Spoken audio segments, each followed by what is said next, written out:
we're talking about proper, hearty, delicious meals. And this one is a great British classic, cottage pie. But this pie is busting with caramelised root veg, rich gravy and fluffy mash, making it so full of flavour you'll never look back. I want a nice, large casserole pan on a medium heat. So add yourself a couple of tablespoons of nice olive oil and then some rosemary. 3 sprigs is all you want. Now we're going to do 2 things. The first thing is we're going to flavour that oil. Secondly, we're going to make these soft, woody herbs crispy and snappy, and we'll sprinkle them over the finished cottage pie, and it will blow your mind.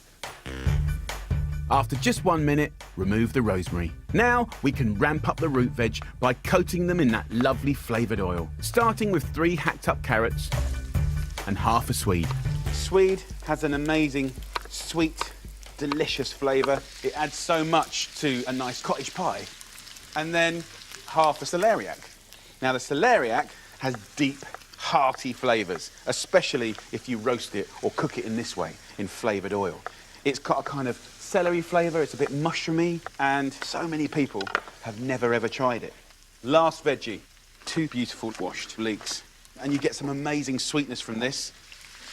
What's really brilliant is each one of these veggies tastes very different, and as we cook them, they just get more intense and more delicious. But in the wonderful world of making veggies taste incredible, there's a few little tricks. And one of them is cumin. Just a little pinch of cumin seeds. Give a savouriness, a meatiness, a depth of flavour that's phenomenal. And here's the thing, right? When you're clever about how you cook these veggies, just like you would meat, right? When you respect it, you can get comforting, big, deep, sort of sumptuous flavours that you're going to love. As that cooks for 30 minutes, kick off your mash by boiling 1.2 kilos of potatoes in salted water. Now, I want to show you an epic gravy to this cottage pie. Pop 10 grams of dry porcini mushrooms in a blender with 600 millilitres of boiling water and leave to infuse. Of course, when you dry things like mushrooms, the depth of flavour that you're going to get is amazing.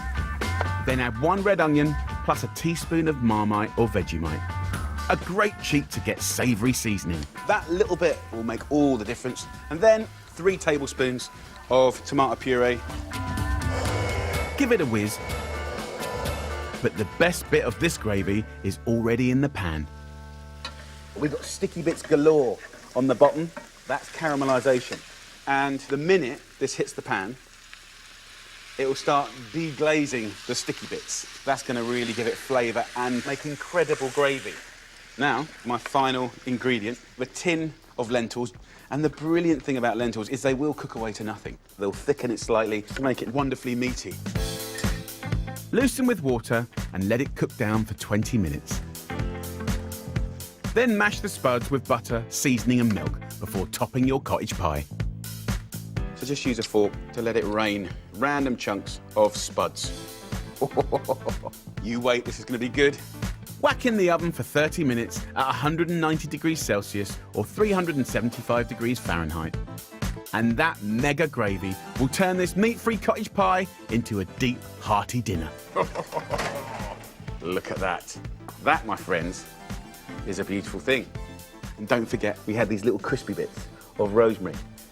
Proper delicious food. Absolutely blooming gorgeous. Come on.